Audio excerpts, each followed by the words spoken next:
Di celah halaman buku, tersembunyi 1000 rahsia dunia. Buku bukan sekadar kertas, tetapi suara para bijaksana. Assalamualaikum warahmatullahi wabarakatuh dan salam sejahtera. Saya Nabil Haidar bin Hasrizal akan membicarakan sebuah buku yang bertajuk Why? Penemuan dan Penciptaan, iaitu sebuah komik sains yang bermaklumat. Buku ini mempunyai 158 halaman muka surat dan setiap kandungan di dalamnya sangat menarik untuk dibaca. Bahasa yang digunakan adalah bahasa santai dan mudah difahami. Kulit buku ini tidak terlalu tebal dan boleh dibawa ke mana-mana sahaja.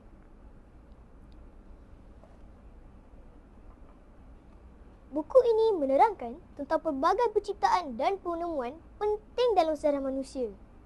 Kita dapat mengetahui bagaimana manusia bermula dengan ciptaan yang mudah, kemudian berkembang kepada teknologi moden yang canggih.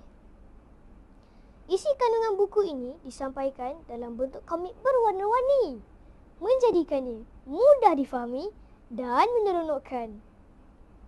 Antara perkara menarik dalam buku ini ialah kisah tentang penciptaan telefon. Dahulu, manusia sukar berhubung jika berada jauh.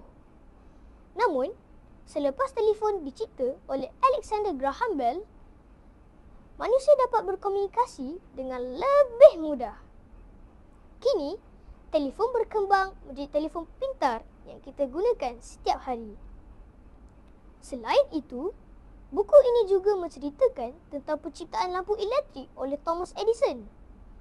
Sebelum adanya lampu, manusia menggunakan lilin atau pelita. Dengan adanya lampu elektrik, kehidupan manusia menjadi lebih selesa, terutama pada waktu malam. Seterusnya, buku ini menerangkan tentang penciptaan kapal terbang oleh adik-beradik Wright Brothers. Penemuan ini membolehkan manusia terbang ke tempat yang jauh dalam masa singkat.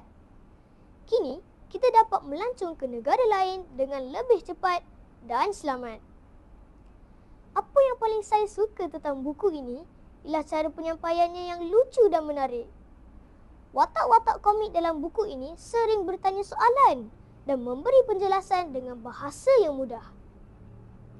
Gambar rajah dan ilustrasi juga membantu saya memahami fakta sains dengan lebih jelas. Daripada pembacaan buku ini, saya mendapat banyak pengajaran. Antaranya ialah, pertama, kita mesti rajin berfikir dan berusaha kerana setiap ciptaan bermula dengan idea.